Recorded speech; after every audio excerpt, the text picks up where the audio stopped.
विज्ञान कक्षा 4 उसका पाठ 9 जो इस प्रकार है। मौसम एवं जल। मौसम व जल के बारे में है। वेदर्स एंड वाटर। वेदर के बारे में, वाटर के बारे में हम जानेंगे। जल और वेदर का क्या क्या मेन रोल है उसके बारे में। तो आइए अपने वीडियो को शुरू करते हैं। पृथ्वी के चारों ओर उपस्थित वातावरण की परिवर्तनीय परिस्थिति एवं हमारे चारों ओर की हवा को जलवायु कहा जाता है। हवा, बादल, वर्षा एवं नित्य समय पर सूर्य की उपस्थिति सभी जगह के मौसम पर प्रभाव डालती है। मतलब क्या बता रहा है यहाँ पर, जो इसकी डेफिनेशन है वो क्या कर रहा है, चारों ओर क्या पृथ्वी के क्या पाया जाता है, वातावरण पाया जाता है ना, और क्या बता रहा है ये हमारा जो चारों ओर हवा है को जलवायु कहा जाता है ना, जो हमारे चारों ओर पाई जाती है उसको क्या, क्योंकि हवा के अंदर भी क्या बच्चों नमी पाई जाती है ना, मॉइस्चर पाया जाता है, उसको जलवायु कहते हैं। इसका हवा, बादल, वर्षा को है ना, और क्या हमारा सूर्य क्या इंपॉर्टेंट रोल प्ले करते हैं, सभी जगह के मौसम पर प्रभाव डालती है। जो कहा हर जगह के मौसम पर क्या प्रभाव डालता है, कौन, ये चीजें।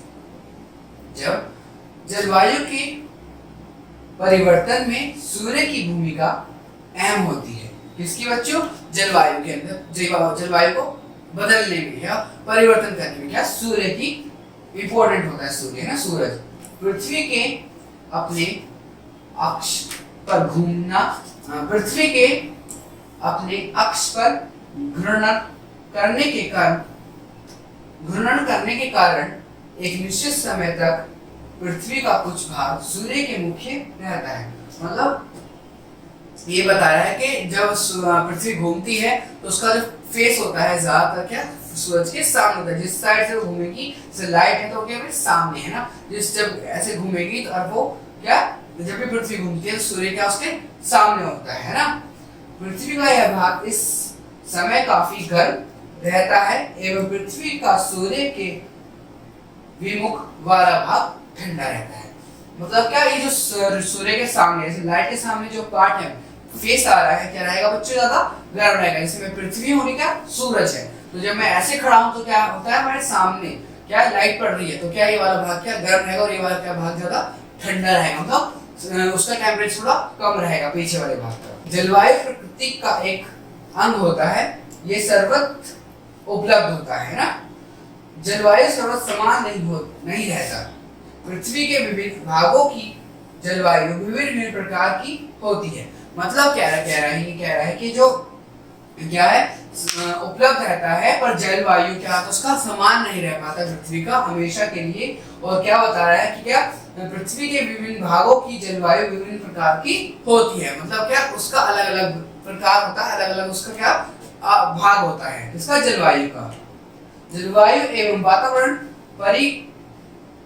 परिवर्तन होते रहते हैं। मतलब क्या, जलवायु और वातावरण मतलब बदलते रहते हैं ना, परिवर्तित होते रहते हैं। कैसे, अपने अपने टाइम हो रही है, अपने अपने समय या मौसम के अकॉर्डिंग है ना।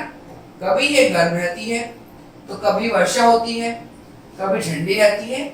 जलवायु का यह क्रम निरंतर चलता रहता है। मतलब क्या कह रहा है यहाँ पे कि कभी तो ये ठंडा रहता है ना, कभी गर्म है, कभी बारिश होती है। तो ये क्या बता रहा है, मौसम के बारे में, सीजन्स के बारे में बता रहा है यहाँ पे है ना। और क्या है, निरंतर मतलब निरंतर क्या है बच्चों, ये चलता है, मतलब रुकता नहीं है, टाइम टू टाइम ही चलता रहता है ना। जैसे साल के साल बीतते रहते हैं, ऐसे मौसम चलता रहता है। हमारे देश में कई प्रकार की जलवायु के अंतर्गत कई प्रकार के मौसम मिलते हैं। वैज्ञानिक जलवायु का अध्ययन कर हमें उनके बारे में सूचना देते हैं। मतलब क्या कह रहा है, ये पे कह रहा है जलवायु क्या अलग अलग मौसम में मिलते हैं हमारे देश के अंदर, और जो हमें सूचना देता है ना वर्षा की है ना, या फिर मौसम की कौन देता है बच्चों, वो क्या कौन देता है, वो मौसम विभाग देता है। इसके बारे में सूचना देता है। सूर्य की किरणों के तिरछा होने के कारण, सूर्य किरणों के तिरछा होने के कारण सुबह और शाम का तापमान दोपहर के तापमान की तुलना कम होता है। मतलब सूर्य की जो किरणें होती है वो तिरछी हो जाती है। मतलब क्या होती है, जब सूर्य निकलता है तो जब वो निकलता है तो उसकी किरणें क्या तिरछी होती है, लेकिन जब वो पूरा ऊपर आ जाता है ना, तो क्या होता है उसकी पूरी हमारे ऊपर पृथ्वी के ऊपर क्या पूरा उसकी लाइट पड़ती है। इससे क्या होता है, वातावरण बढ़ जाता है। और शाम को जब वो तिरछा हो जाता है या फिर जब डूबने लगता है, फिर अपोजिट साइड पहुंच जाता है तो उसके क्या है, गर्मी कम हो जाती है, उसकी किरणें जो है कम हो जाती हैं। सूर्य का प्रकृति का मौसम मानव। अब देख कहा जाता है ना, सूर्य को प्रकृति का मौसम मानव कहा जाता है। मतलब क्या, सूर्य को क्या कहता है, प्रकृति का, है ना, जो हमारी प्रकृति है इसका क्या मौसम मानव कहा जाता है, क्योंकि सूर्य से सब कुछ पता चलता है। पृथ्वी के सूर्य के किरणों, सूर्य को प्रकृति का मौसम मानव कहा जाता है। जो सूर्य है बच्चों उसको क्या प्रकृति का मौसम मानव कहा जाता है, क्योंकि उससे क्या हमें सूर्य से क्या बहुत सारी चीजें पता चलती हैं, है ना, ज्यादा गर्मी, ठंड और बरसात का महसूस होता है। पृथ्वी के सूर्य के चारों ओर चक्कर, पृथ्वी सूर्य के चारों ओर चक्कर लगाने से ऋतु परिवर्तन होता है। क्या, सूर्य के चारों ओर क्या करने से, चक्कर लगाने से क्या ऋतुओं का क्या होता है, ऋतु जो होती है उनका परिवर्तन होता है। मतलब कभी ठंड, गर्मी और सर्दी का परिवर्तन होता है। इसलिए दोपहर के समय सूर्य सिर के ऊपर होता है। इस समय पृथ्वी पर सूर्य की किरणें सीधी पड़ती हैं। यह दिन का सबसे गर्म समय होता है। अब जैसे यहाँ बता रहा है, क्या बता रहा है, जो उसकी ऋतु होती है उसमें क्या होता है, सूर्य जब क्या सबसे ऊपर होता है हमारे, जैसे ये बता रहा है यहाँ पर दिन में, तो क्या सबसे गर्म दिन होता है, क्योंकि वो सबसे ऊपर है, जो हमारे सिर के ऊपर होता है सूर्य, है ना, तो उस समय क्या सबसे गर्म होता है। जबकि सुबह एवं शाम सूर्य की किरणें तिरछी पड़ जाती हैं, इसलिए इस समय दिन अत्यधिक गर्म नहीं होता। क्या वो कह रहा है यहाँ पे, जब सूर्य किरणें क्या बच्चों तिरछी हो जाती हैं सुबह व शाम में, तो क्या अधिक क्या होता है, वो क्या गर्म नहीं रह पाता। हवा के कुछ तत्व, हवा के तत्वों को जानेंगे। हवा हमारे चारों ओर है, इसका अनुभव हम बहुत मुश्किल से कर सकते हैं। कभी कभी यह बहुत तेज होती है। तेज चलने वाली हवा को पवन कहा जाता है। क्या बोल रहा है, हवा जो होती है हमारे चारों ओर पाई जाती है, पर हम इसका मूल्यांकन नहीं कर सकते, क्योंकि हम इसको महसूस कर सकते हैं, इसको देख नहीं सकते, पकड़ नहीं सकते, है ना। और क्या कह रहा है, कभी कभी क्या हवा बहुत तेज चल जाती है, उसको क्या कहते हैं, उसको पवन कहते हैं। यदि वायु में धूल के कण होते हैं तो उसे आंधी कहा जाता है। अगर हवा और तेज हो जाती है तो उसको क्या कहते हैं, उसको आंधी कहते हैं ना। यदि इसमें तूफान के साथ गर्जन और चमक होती है तो उसे झंझावात कहते हैं। मतलब क्या, बारिश वाला जो होता है ना, बारिश आना, बादल जब उसके हवा के अंदर क्या बारिश, है ना, पड़ जाए तो उसको झंझावात कहते हैं, जो बारिश पड़ना कहते हैं ना। माल चलने वाली हवा को समीर कहा जाता है। मतलब माल मतलब मंदी चलने वाली, जब वो क्या हवा आराम से हल्की हल्की चल रही है उसको कहते हैं समीर कहते हैं। शीत में समीर ठंडी हो जाती है, जबकि गिर में गर्म होती है। मतलब क्या है, जो हवा मौसम सीजन होता है, जब विंटर होता है तो हवा जो शीत वाली होती है ठंडी हो जाती है, लेकिन जब समर होता है, जब गर्मी होती है, तो वो ये जो क्या होती है, वो क्या हो जाती है, गर्म हो जाती है। उसको क्या कहते हैं, लू कहते हैं। उसको क्या बोलते हैं बच्चों, उसको लू, कैसे लू का कहते हैं। जब मैं सिंपल बता रहा हूँ आपको, जब ठंड पड़ती है, जब हवा चलती है तो क्या ठंडी हो जाती है ना, और जब गर्मी पड़ती है, जो हवा समीर हवा चलती है, हल्की हवा चलती है, तो उसको क्या कहते हैं, उसको लू कहते हैं। सूर्य प्रकाश के द्वारा पृथ्वी के विभिन्न भागों के सतह के गर्म होने से वहां की हवाएं गर्म हो जाती है। मतलब क्या, जहां पर सूर्य अच्छे से पड़ेगा या फिर रोशनी तेज पड़ेगी, वो हवा क्या गर्म हो जाएगी, जिस भी भाग में, है ना। एवं ऊपर उठने वाली लगती है। मतलब क्या, ऊपर उठने लगती है। कौन सी हवा, जो गर्म हो जाती है। सूर्य जहां पर पड़ता है ना, जिस जगह वो हवा गर्म होती है, लू बन जाती है, तो क्या ऊपर उठने लगती है, इससे गर्मी हो जाती है ना। उस स्थान को भरने के लिए ठंडी हवाएं दौड़ती हैं, जबकि अन्य स्थानों पर हवा ठंडी और भारी हो कर नीचे आने लगती है। मतलब क्या बता रहा है यहाँ पर, जब किसी स्थान पर, पर्टिकुलर स्थान पर या फिर जगह पर सूर्य की रोशनी तेज पड़ती है, पानी में पड़ती है, उसकी जो भाप होती है उड़ जाती है। और क्या कह रहा है यहाँ पे, कभी तो वो बारिश जब पड़ती है तो ठंडी हो जाती है, और क्या क्या ठंडी और भारी होकर नीचे गिरने लगती है। मतलब क्या, ठंडी और भारी हो गई। जब वो ऊपर उड़ जाती है बादल के साथ तो क्या होता है बच्चों, वो ही क्या हवा क्या है नीचे गिरने लगती है, क्या, ठंडी व बारिश के साथ। वही चीज बता रहा है ना। गर्म हवा, जैसे हम यहाँ पर देख सकते हैं क्या है, लू चल रही है, ठंडी हवा। जब क्या है बच्चों, सर्दी का, समर का टाइम है ना, वो विंटर का टाइम है, ये क्या है, समर का टाइम। दिन के समय समुद्र से स्थल की ओर हवा चलती है, इससे समुद्र समीर कहा जाता है। मतलब क्या कह रहा है यहाँ पे, क्या है, जब समुद्र के समीर है ना, समय जो हवा चलती है, समीर पर हवा चलती है, तो उसको क्या कहते हैं बच्चों, उसको हवा चलती है उसको समुद्र जो चलते हैं समुद्र समीर हवा कहते हैं। समुद्र के पास हल्की हल्की हवा चलती है ना, उसको समुद्र समीर हवा कहा जाता है ना। जब हल्की हल्की हवा चलती है कहाँ पर, समुद्र के पास में। रात्रि में ठीक इसके विपरीत स्थल जल ठंडे हो जाती है। क्या बच्चों, रात्रि में क्या है, हवा क्या हो, ठंडी हो जाती है, लेकिन जल गर्म ही रहता है। इस रूप में स्थल पर उच्च वायुदाब एवं जल पर निम्नलिखित वायुदाब का क्षेत्र बन जाता है। इसलिए इस समय हवा स्थल से जल की ओर चलती है, इसे समीर कहा जाता है।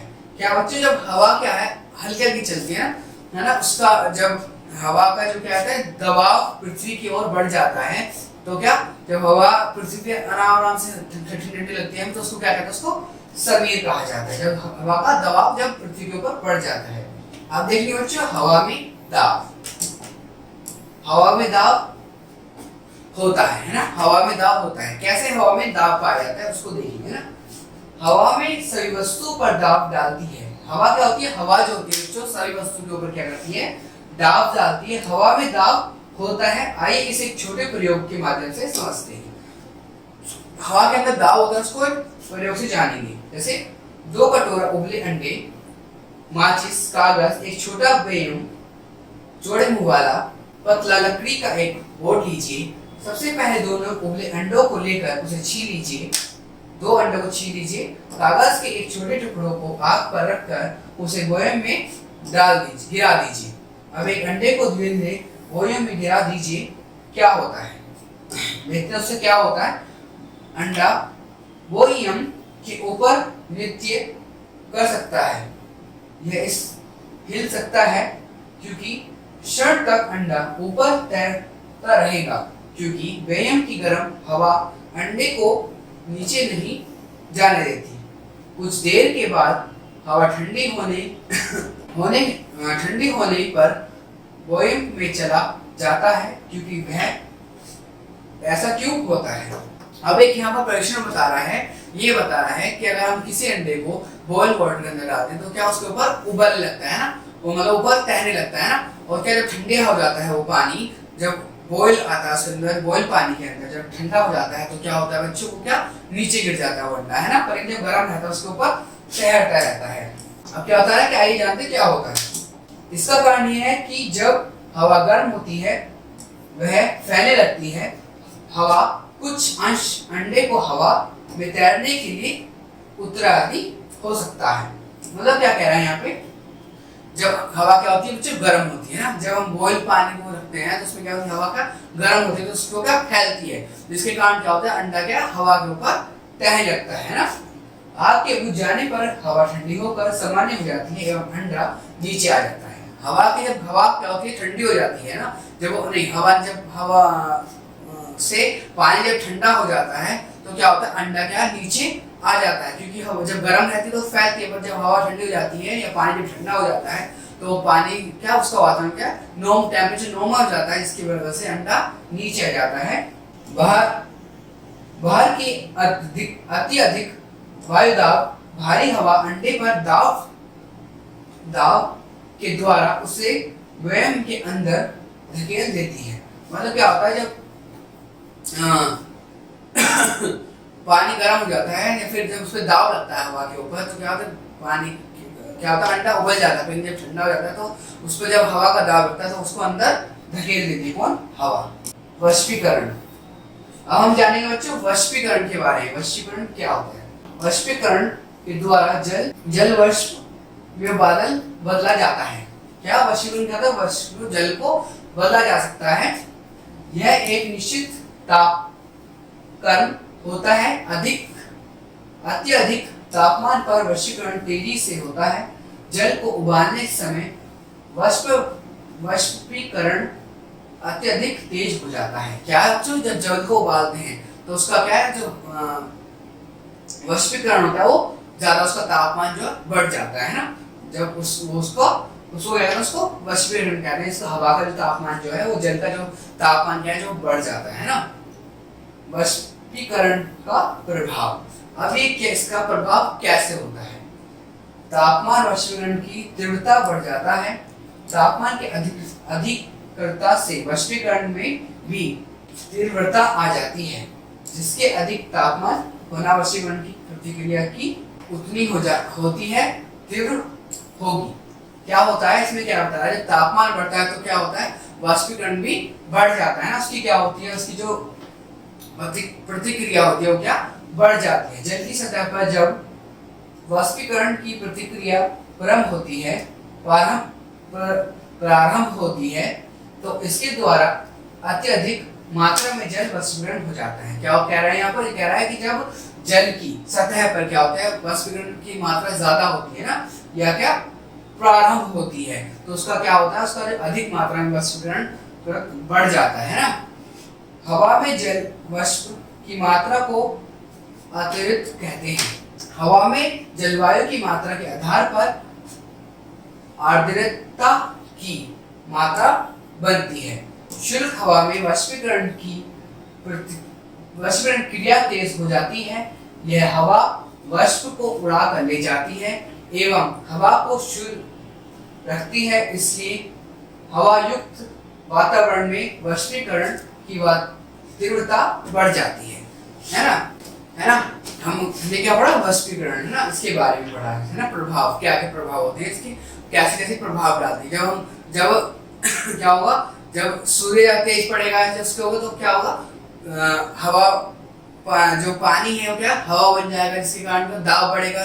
दाब से क्या बादल बनेगा, बादल के बाद क्या बारिश होगी, फिर उसके बाद क्या साइकिल होता है ना। वाष्पीकरण क्या प्रभाव क्या जाता है उसका, जब उसके ऊपर क्या जल के ऊपर क्या दाब पड़ जाता है, या फिर जब क्या अधिक मात्रा में उसके ऊपर क्या हो जाता है बच्चों, जल का प्रेशर बढ़ जाता है। फिर जब जल ज्यादा वाष्पीकरण करता है। आगे ठीक है, अब हम जानेंगे वाष्पीकरण की क्रिया तेज होती है जब। वाष्पीकरण की क्रिया तेज क्या है, वाष्पीकरण की क्रिया तेज क्या है, वाष्पीकरण की क्रिया कैसे तेज हो जाती है। पहला, हवा बढ़ती है। जब हवा क्या बढ़ जाती है, तेज हो जाती है ना, हवा शुष्क होती है। हवा जब क्या शुष्क होती है, सतह का क्षेत्रफल बढ़ जाता है। मतलब जो एरिया होता है उससे क्या होता है, हवा का जो क्षेत्रफल है, सतह का क्षेत्रफल क्या बढ़ जाता है। यदि धूप वाला मौसम होता है, क्या धूप वाला जो मौसम हो जाता है, तो उसमें ना 2 बर्तन लीजिए। एक बर्तन को गर्म स्थान पर रखिए और उसमें थोड़ा पानी डालिए। अब दूसरे बर्तन को ठंडे स्थान पर रखकर उसमें भी उतना ही पानी डालिए। अब इसमें कुछ समय तक छोड़ दीजिए। कुछ देर बाद आप देखेंगे कि गर्म स्थान पर रखे हुए बर्तन में जल की मात्रा कुछ कम हो गई। इसका कारण यह है कि गर्म स्थान पर होने के कारण पानी वाष्प बनकर ऊपर चला गया, लेकिन ठंडे स्थान पर बर्तन का पानी समान ही रहा। अब यहाँ पर एक एग्जाम्पल बता रहा है, क्या बता रहा है वाष्पीकरण का। वो कह रहा है कि जब हम 2 बर्तन रखते हैं, एक गर्म स्थान पर एक ठंडे स्थान पर, वाष्पीकरण कैसे होता है वो बता रहा है कि जब क्या होता है, जब 2 बर्तन रखते हैं गर्म जगह पर, तो क्या होता है, गर्म सूर्य के नीचे पानी रखते हैं तो क्या होता है, गर्म होकर उसकी वो पानी क्या भाप बन जाता है, वो उड़ जाता है। उसकी जो फोम होती है, फिर जो उसका स्तर होता है वो क्या घट जाता है। लेकिन जब ठंडे पानी को ठंडी जगह पर रख दिया, पानी को ही हम ठंडी जगह पर रखते हैं तो उसको क्या वही उसमें जितना पानी होता है उतना ही रहता है ना। तो क्या इसको ये एग्जाम्पल है, जैसे हम यहाँ पर देख भी सकते हैं 3 घंटा 3 आवर्स के लिए इसे रखा था, लेकिन क्या है धूप में जब देखा तो ये पानी क्या है कम हो गया, लेकिन जब यहाँ पर देखा तो ये पानी सेम है ना। ये क्या है वाष्पीकरण का क्या है उदाहरण है। कि कैसे पानी वाष्पीकरण का दबाव डालता है पानी के ऊपर, है ना, कैसे कैसे वो कैसे उड़ जाता है ना। अब देखिए बच्चों संघनन के बारे में। संघनन क्या होता है? जल वाष्प का ठंडा होकर जल में बदलना संघनन कहलाता है। मतलब क्या, जब क्या होता है वाटर क्या होता है लिक्विड फॉर्म में होता है, जब वो ठोस हो जाता है फिर क्या वो बदल जाता है, जैसे हम यहाँ पर देख सकते हैं ओस के उसमें ना रूप में, तो उसका संघनन कहते हैं। जल वाष्प ठंडा होकर स्थान ग्रहण कर लेता है। वाष्पीकरण के समान यह ही क्रिया होती है रहती है। क्या वाष्पीकरण के समान ही यह क्रिया होती रहती है। संघनन अत्यंत ही महत्वपूर्ण होता है क्योंकि इसके द्वारा वातावरण में जल की मात्रा बनती है। संघनन क्या होता है बच्चों? वाष्पीकरण क्या समान के तरह ही होता है, पर क्या जल क्या होता है ठोस उसमें आ जाता है ना, द्रव्य पदार्थ के अंदर आ जाता है, जिसको हम देख सकते हैं ना, उनका जमने लगता है ना, उसके बाद संघनन कहते हैं। उसकी क्या एक इंपॉर्टेंट चीज है हमारे वर्षा। अब हम जानेंगे वर्षा के बारे में। वर्षा मतलब पानी के बारे में। जब सूर्य की किरणें पृथ्वी सतह पर स्थित जल स्रोत को गर्म करती है तो जल का अदृश्य गैस बन जाता है। क्या वर्षा का होती है? जब सूर्य की किरणें सीधी क्या जल के ऊपर गिरती है ना, तो क्या उसको वो क्या वर्षा कारण होता है, जिससे जल वाष्प कहा जाता है। जब यह ऊपर उठता है तो जल की बूंदों में बदल जाता है जिससे बादल का निर्माण होता है। ये जल की बूंदे अंत भारी होकर वर्षा के रूप में भूमि पर आ जाती हैं। इस तरह जल वाष्प बनकर ऊपर उठता रहता है एवं पूर्ण बादल बनकर वर्षा करता रहता है। इस लगातार चक्र को जल चक्र कहते हैं। वर्षा मापी यंत्र वर्षा की मात्रा मापने का यंत्र है। अब यहाँ पर क्या बता रहा है? यहाँ पर जो बता रहा है मैं आपको बताता हूँ कि जो सूर्य होता है, जब जहाँ पर जल इकट्ठा रहता है उस पर अपनी किरणें गिराता है तो उससे क्या भाप बनती है। भाप जब उड़ती है ऊपर तो क्या बादल बन जाते हैं, और बादल से क्या दोबारा से बारिश होती है ना। ये क्या है? इसको जल चक्र कहते हैं। जैसे हम यहाँ पर देख भी सकते हैं ना, सूरज है, सूरज से फिर क्या हो रहा है बच्चों, यहाँ पर उसकी भाप जा रही है ना, भाप से बादल बना है, बादल फिर गिरा रहा है पानी को, फिर पानी स्टोर हो रहा है, फिर से ऐसी ठीक है। क्या है बच्चों? ये है जल चक्र, है ना। और हम इसको क्या नापते हैं? हम इसको नाप भी सकते हैं क्या? वर्षा मापी से। अब देखिए ठीक है। अब जाएंगे ओस।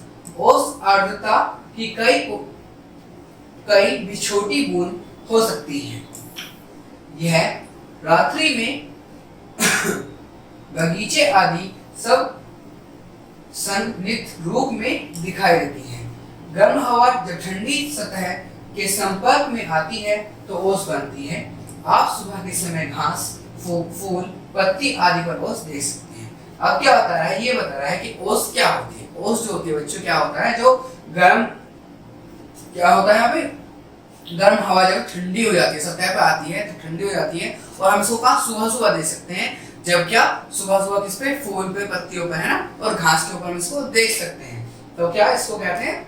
जब ठोस हो जाती है ना, थोड़ी सी हल्की सी ठोस हो जाती है गैस या हवा, तब उसको ओस कहते हैं ना। अब पाला के बराबर नहीं, पाला क्या होता है?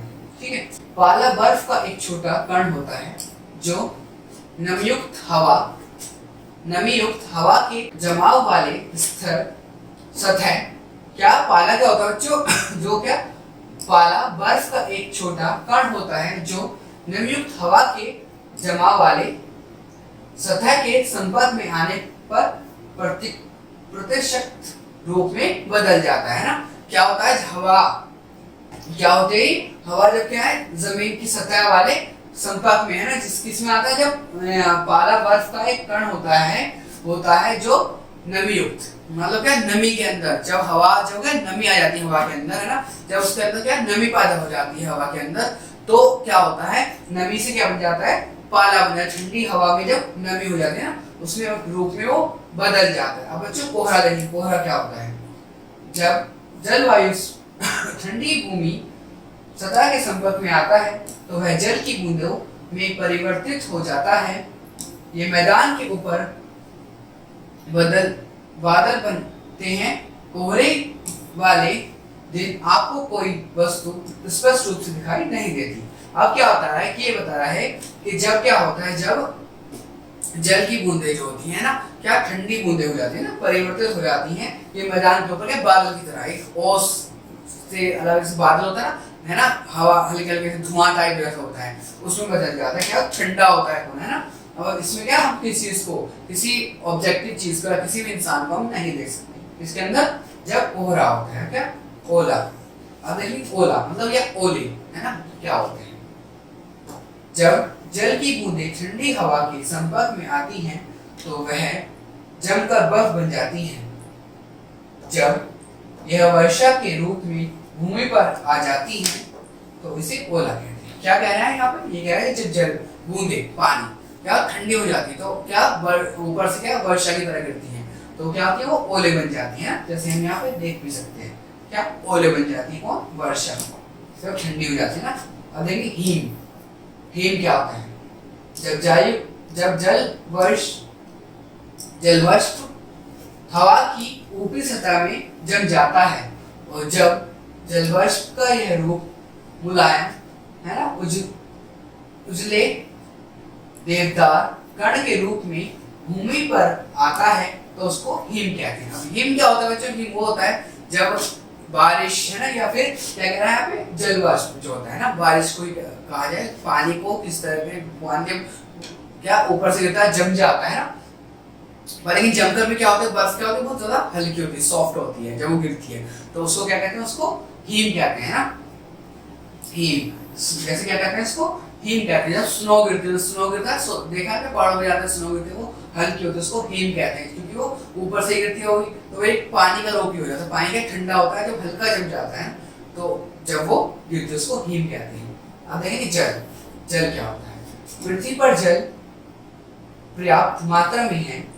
जल पृथ्वी के लगभग 70% से अधिक भाग को ढका हुआ है ना। क्या है बच्चों, जल क्या है, हमारी पृथ्वी का महत्वपूर्ण चीज है और इम्पोर्टेंट है हमारे जीवन के लिए। और 70% क्या है, 70% हमारे जल पृथ्वी पर पाया जाता है।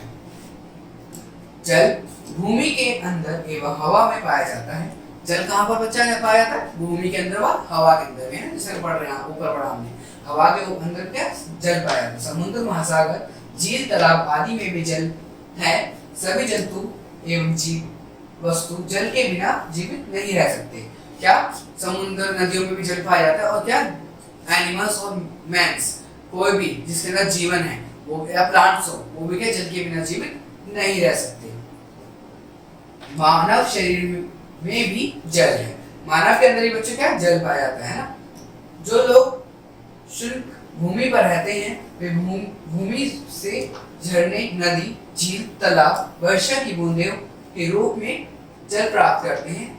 जल 3 रूपों में मिलता है, ठोस, द्रव व गैस। क्या बता रहा है यहाँ पर, क्या जो क्या हमें कहाँ से मिलता है जल, नदियों, झीलों, तालाबों से और वर्षा की बूंदों से क्या हमें जल प्राप्त होता है। और जल क्या द्रव है, ठोस है व गैस है, जल के रूप जो है।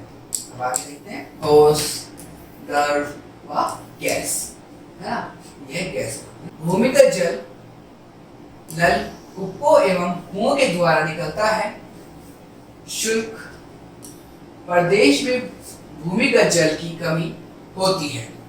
भूमिगत जल की सतह को जल स्तर कहा जाता है। क्या जल जो निकलता है वो क्या भूमि से निकलता है, किससे, कुओं व नलों के द्वारा। पर लेकिन जहाँ पर जल की कमी होती है ना, उसको क्या क्या कहते हैं, उसको शुष्क प्रदेश कहा जाता है। इसमें कहाँ पानी की कमी पाई जाती है ना। और क्या कहना है यहाँ पे, सतह, भूमिगत जल की सतह को जल स्तर कहा जाता है, जल स्तर कहा जाता है, जो जल की स्तर होता है। जल प्रदूषण वायु प्रदूषण के समान ही हानिकारक। कारण क्या, जल में प्रदूषण जो है वो क्या वायु के समान क्या हानिकारक, इसलिए हमारे लिए। पदार्थ जैसे कीचड़, बालू के कण, कारखानों से निकला अवशिष्ट पदार्थ, गंदा पानी आदि जल प्रदूषित करते हैं।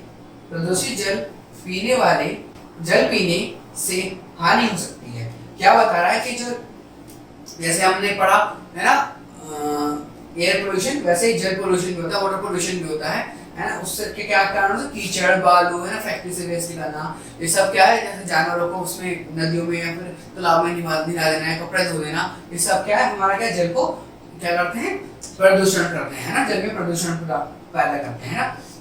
और क्या बता रहा है आगे, कह रहा है जल प्रदूषण क्या है, हानि है हमारे जीवन की। जैसे इससे हैजा है ना, टाइफाइड है ना, अतिसार एवं पीलिया आदि रोग होने का भय बना रहता है। इससे क्या टाइफाइड, पीलिया है ना, जॉन्डिस, सब कुछ हो सकता है। किससे? जल पोल्यूशन। जब जल गंदा होगा तो हमारे शरीर के अंदर इकट्ठा होगा, और इकट्ठा होगा तो फिर हमें क्या होगा, हमें दिक्कत होगी। जैसे यहाँ पर देख भी सकते हैं, कैसे प्लास्टिक से गंदगी है ना, सब कुछ पड़ा है इसमें ना, पानी के अंदर गंदा पानी फैक्ट्री से निकलता है, वो जमा पानी से ना, गंदा पानी जम जाता है, उससे भी क्या होता है, वाटर पोल्यूशन होता है ना। अब क्या देखेंगे, जल के जमने का क्या कारण होता है, जल जब जमता है उसका कारण क्या होता है। जब हम जल को संघनित करते हैं तो यह बर्फ में बदल जाता है। क्या, जब हम जल को जमाते हैं, संघनित करना होता है जमाना, तो क्या बर्फ के अंदर बदल जाता है। दूसरे शब्दों में यह द्रव से ठोस बन जाता है, मतलब लिक्विड फॉर्म से क्या आते हैं, ठोस पर बन जाता है, तो हार्ड बन जाता है क्या, बर्फ। जब हम किसी द्रव पदार्थ को ठोस में बदलते हैं तो उसका आकार छोटा या संकुचित हो जाता है, मतलब छोटा या फिर क्या किसी भी रूप में हम उसको उसके आकार को कर सकते हैं। इसको जो क्या होता है बच्चों, द्रव होता है उसको ठोस बनाने के लिए, लेकिन जल में यह गुण नहीं होता। इसलिए आइए इस प्रयोग द्वारा समझिए कि जल के जमने का क्या कारण होता है। जल में ये नहीं होता, पर जल का क्या कारण होता है जमने का, वो देखते हैं ना। एक गिलास लीजिए, इसमें जल भरिए, उसे सावधानी पूर्वक फ्रिज में रख दीजिए। ऐसे तो करने का है, आप घर पे ही कर सकते हैं देख के। इसे फ्रिज में 2 घंटे छोड़ दीजिए, जब ठोस बर्फ के रूप में जम जाएगा। अब आप क्या देखते हैं कि बर्फ जल की तुलना में अधिक या कम स्थान घेरता है। अब हम यहाँ पे इसमें क्या बता रहा है, ये बता रहा है कि जब जल को, पानी को किसी भी कंटेनर में लेते हैं, उसको जमाते हैं, तो जब जल होता है वो क्या फैल जाता है ना, हिलता है, उसको मिला सकते हैं क्योंकि क्या द्रव है। बाकी ठोस जो है वो क्या कम जगह घेर लेता है, वो ठोस हो जाता है, वो हिल नहीं सकता, वो जगह भी कम घेरता है ना। आप देखते हैं कि जब जल बर्फ में परिवर्तित हो जाता है तो वह बड़ा होकर फैलता है, इसलिए बर्फ की तुलना में जल अधिक घना होता है। बर्फ का छोटा, जिस उसमें आप जमा उसमें जम जाता है, और पानी का फैल जाता है तो घना हो जाता है ना। अब देखेंगे जल में अशुद्धियां, जल के अंदर क्या क्या अशुद्धियां पाई जाती हैं। कुछ पदार्थ जल में घुल जाते हैं, उन्हें घुलनशील पदार्थ कहते हैं। घुलनशील पदार्थ कहते हैं जैसे चीनी, नमक आदि। कुछ पदार्थ जल में नहीं घुल पाते, उन्हें अघुलनशील पदार्थ कहते हैं, जैसे पत्थर, रेत है ना, खाड़ियां आदि। जल से घुलनशील पदार्थ निकालने की कई विधियां हैं। क्या ये बता रहा है कि कुछ जो है जल के अंदर घुल जाते हैं, चीनी, नमक है ना, और कुछ पत्थर, मिट्टी ये जल के अंदर नहीं घुल पाते हैं। 2 चीजें हमको बता रहा है। आगे देखते हैं जल का शुद्धिकरण। जल का हम शुद्धिकरण कैसे, जल को साफ है प्योर कैसे कर सकते हैं वो देखते हैं। हमें पीने के लिए स्वच्छ जल की आवश्यकता होती है। जल को 3 प्रकार से शुद्ध किया जा सकता है, जमाकर, नितारकर एवं छानकर। क्या 3 प्रकार से बता रहा है जिसको जल को हम शुद्ध कर सकते हैं, छानकर, नितारकर, जमाकर। इन विधियों को छोटे प्रयोग द्वारा समझाया जा सकता है। जैसे एक पुराने बोतल में कुछ गंदा पानी लीजिए, उसे हिलाइए एवं 1 दिन के लिए उसे छोड़ दीजिए। दूसरे दिन आप क्या देखते हैं कि बोतल में सबसे ऊपर जल एवं उसके नीचे मिट्टी का एक धूल कण जमा हुआ है। ये क्या है, जमाने का तरीका। हम एक पानी को लेंगे, उसमें थोड़ी गंदगी होगी तो उसको देखेंगे, और जब उसको रख देंगे 2-3 जगह तो स्टोर कर देंगे 1 दिन के लिए भी, तो क्या मट्टी जो है नीचे जम जाती है और पानी ऊपर आता है। ये कारण है जल को शुद्ध करने का। यह जल शुद्ध करने की प्रथम विधि है। इसको क्या कहते हैं, इसको प्रथम विधि कहते हैं। अब इससे सघन कहा जाता है। इस प्रकार ऊपर स्थिर जल में अशुद्धता रहती है, तथा यह नित्य में जमे हुए पानी से भारी होते हैं। अब इस जल को बिना हिलाए एक शीशे के बर्नर में डालिए। यह जल शुद्ध करने की दूसरी विधि है। इसे निस्तारण कहा जाता है। निस्तारण जल में अनुघुलनशील शुद्ध अशुद्ध तत्व नहीं हो सकते। जल को छानना सबसे सरल विधि है। अब क्या बता रहा है, ये जो दूसरी विधि है इसकी क्या कर रहा है, जल को छानना है ना, या निस्तार कर है ना, करना है ना। जल का आगे देखेंगे इसमें क्या है, संग्रहण एवं उसका प्रयोग उचित ढंग से करने की आवश्यकता होती है। जल को स्वच्छ बर्तन में रखा जाना चाहिए। स्वच्छ बर्तन में रखा जाना चाहिए। जल को क्या है बच्चों, स्टोर अच्छे बर्तन में, साफ जो उसमें रखना चाहिए एवं उसे नित्य रूप से साफ एवं ढककर रखना चाहिए।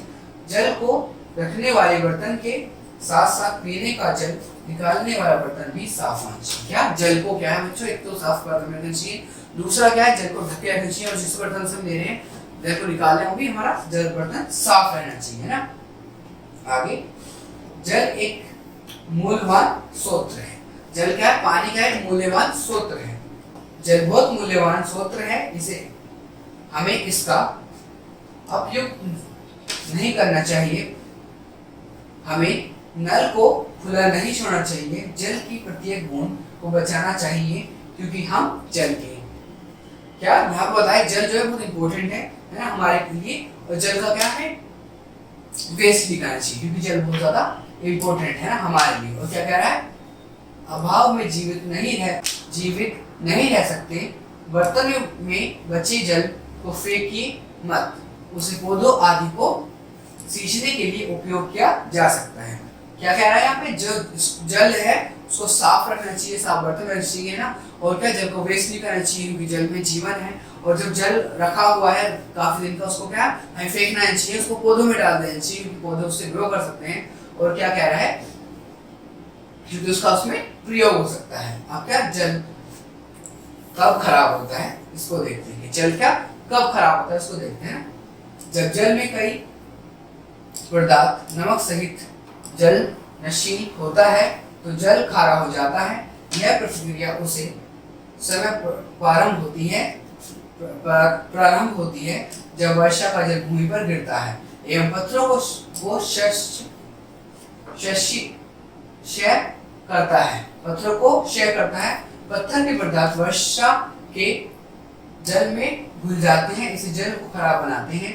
जल का खारापन विलवशीकरण जल का खारापन विलवशीकरण द्वारा हटाया जा सकता है, जो विशेष मशीन द्वारा किया जाता है। अब यहाँ पर क्या बता रहा है, यहाँ बता रहा है कि जल जो क्या होता है, खराब होता है, हो गया नमक के कारण, या फिर जब वर्षा का पानी गिरता है तो उसके अंदर क्या होता है बच्चों, पत्थर है ना, मिट्टी ये जब मिल जाती है उसके कारण का जल खराब हो जाता है ना। जल जो है कई चीजों से शुद्ध हो सकता है, जैसे हम यहाँ पे प्योरीफाइड देख सकते हैं, इससे भी क्या हो सकता है, जल शुद्ध हो सकता है। जल से उत्पन्न होने वाले रोग, हम देखेंगे जल से कौन कौन से रोग उत्पन्न होते हैं। बीमारियां संदूषित जल द्वारा फैलती हैं, उसे जल से उत्पन्न होने वाले रोग कहते हैं, जैसे हैजा, पीलिया आदि। इसलिए हमें बरसात के दिनों में हमेशा स्वच्छ एवं शुद्ध पानी पीना चाहिए। अब जल से जो होता है क्या, हैजा और पीलिया होता है। और क्या इससे क्या होता है, क्या क्यों होता है कि जब जल वहाँ रखा रहता है, फिर जल ढका उड़ा रहता है, जल को हम किसी नहीं ढकते, उससे क्या होता है, पीलिया हो जाता है, फिर क्या होता है, हैजा हो जाता है। इससे जब जल खराब होता है, जल के रोग हैं। जल प्रदूषण के बारे में, मानव क्रियाओं द्वारा जल का प्रदूषण जल प्रदूषण कहलाता है। अब देखेंगे बच्चों हम आगे जल प्रदूषण के बारे में। मानव क्रियाओं द्वारा जल का संदूषण जल प्रदूषण कहलाता है। यह प्रतिक्रिया निम्नलिखित है। पहला, उपयोगों की गंदगी नदी के जल में डालना। उद्योगियों है ना, उद्योगियों क्या उद्योग करते हैं, जैसे क्या फैक्ट्रीज है ना, उसकी गंदगी क्या जल में डाला। उद्योग की जो गंदगी होती है क्या बच्चों, जल के अंदर डाल देना ना, फैक्ट्रीज की गंदगी को जल के अंदर डालना। नदी में कपड़े धोना या नहाना, नदी के अंदर कपड़े धोना या नहाना, उसको उससे भी क्या होता है, जल हमारा खराब होता है ना। घरेलू गंदगी नदियों में डालना आदि। घरेलू गंदगी भी क्या नदियों के अंदर डालना है ना, ये कारण होते हैं बच्चों किसके, जो हमारा पानी जो है वो खराब हो जाता है। अब क्या हमें याद रखना है, सबसे इम्पोर्टेंट चीज हमें क्या याद रखना है, पहला वातावरण की परिवर्तनीय परिस्थिति एवं चारों ओर की हवा को जलवायु कहा जाता है। मतलब क्या, जो हमारे चारों ओर क्या वातावरण है उसमें जो हवा है उसको क्या जलवायु कहते हैं। जल वाष्प का ठंडा होकर जल में बदलना संघनन कहलाता है। संघनन कहलाता है, संघनन कहलाता है क्या, जब जल क्या ठंड में ठंडे में बदल जाती है, जल में बदल जाती है। और आर्द्रता की छोटी बूंद होती है, क्या छोटी बूंद किसकी होती है, पानी की, ओस है ना। पाला बर्फ का एक छोटा कण होता है, पाला क्या होता है, बर्फ का एक छोटा कण होता है, पानी का होता है वो भी है ना। जल एक मूल्यवान स्रोत है, पानी क्या है बच्चों, हमारे एक मूल्यवान स्रोत है जिसे हम पीकर जिंदा रह सकते हैं। तो बच्चों आज हमने क्या सीखा, आज इसका मौसम और जल एवं है ना, मौसम एवं जल के बारे में जाना। मौसम कौन कौन से होते हैं उनके बारे में जाना, वो कैसे होते हैं, और हमने जल के बारे में जाना, जल कैसे होता है, क्या जल होता है ना, जल के अंदर क्या क्या शुद्ध चीजें होती हैं और क्या क्या उसके अंदर अशुद्ध चीजें होती हैं। और हमने देखा कि हमारे जल क्यों इम्पोर्टेंट है और जल में प्रदूषण कैसे होता है, उससे बचाव कैसे हो सकता है, उसमें बीमारियां क्या क्या पाई जाती हैं। थैंक यू बच्चों आज की वीडियो को देखने के लिए।